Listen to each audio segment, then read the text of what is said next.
Hello friends, welcome to my channel Sheetal's kitchen Gujarati. આજે આપણે બનાવવાના છીએ ચાઇનીઝ વેજ ફ્રાઈડ રાઈસની રેસીપી. તો મિત્રો, આ રેસીપી એકદમ ફટાફટથી બની જાય છે અને બનાવવામાં સહેજ પણ કંટાળો પણ નથી આવતો, અને જેટલી ફટાફટ બની જાય છે એટલી ફટાફટ ખતમ પણ થઈ જાય છે. તો મિત્રો, એ ટાઈપની ટેસ્ટી રેસીપી જોવા માટે તમે આખો જ વિડીયો જરૂરથી જોજો. અને જો મારી ચેનલ પર નવા આવ્યા હોવ તો ચેનલને સબસ્ક્રાઇબ જરૂરથી કરજો. વેજ ફ્રાઈડ રાઈસ બનાવવા માટે અહીંયા મેં 20 મિનિટ પહેલાં બાસમતી રાઈસને પલાળી રાખ્યા હતા, તો તેને આપણે બોઇલ કરી લઈશું.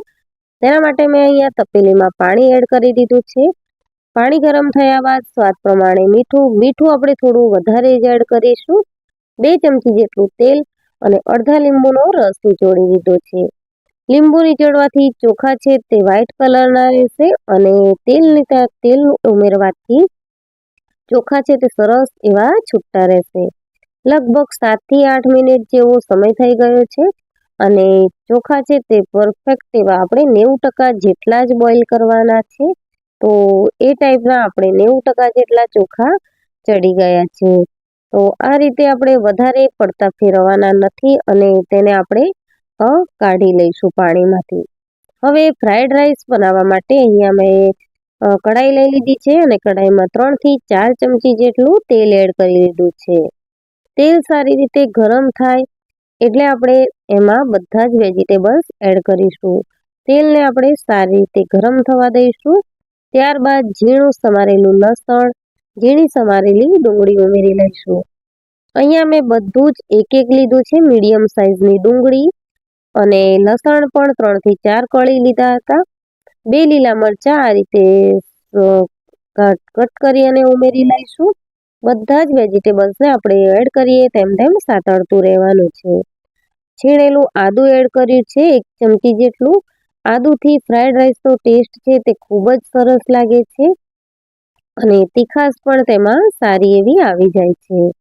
તો ડુંગળી, લસણ, આદુ અને મરચાંને આપણે સાતળી લીધા બાદ તેમાં વેજીટેબલ્સ એડ કરીશું. તો વેજીટેબલ્સમાં મેં અહીંયા ઝીણી સમારેલી કોબીજ એડ કરી છે, સાથે જ અડધી વાટકી જેટલા વટાણા એડ કર્યા છે.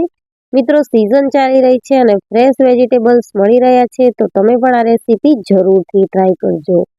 1 મીડિયમ સાઇઝનું કેપ્સિકમ કટ કરીને ઉમેરી દીધું છે, અને સાથે જ આપણે 1 નંગ ગાજર ઉમેરી લઈશું, ઝીણું સમારીને.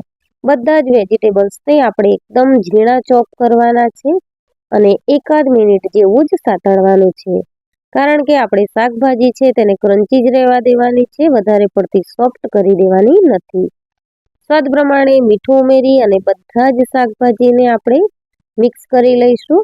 તો તમે જોઈ શકો છો મિત્રો કે કાચા શાકભાજી છે તે અત્યારે રાઈસ વગર જ આપણને ખાવાનું મન થાય એવું જોવાઈ રહ્યું છે.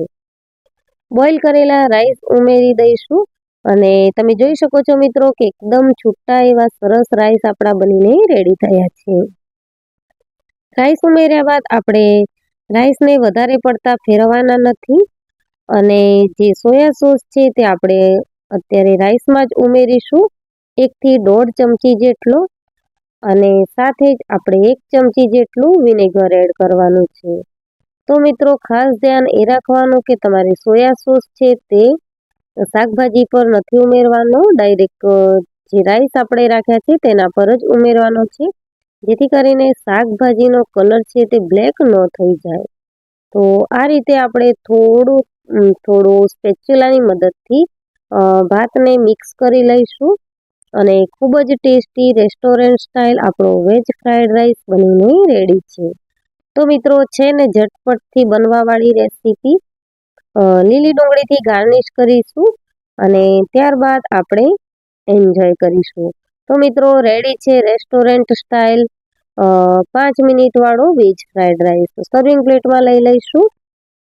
અને હા મિત્રો, તમને મારી આ વેજ ફ્રાઈડ રાઈસની રેસીપી ગમી હોય તો વિડીયોને લાઈક કરજો, તમારા ફ્રેન્ડ્સ અને ફેમિલીમાં વધારેમાં વધારે શેર કરજો, અને ચેનલને સબસ્ક્રાઈબ કરવાનું ના ભૂલશો.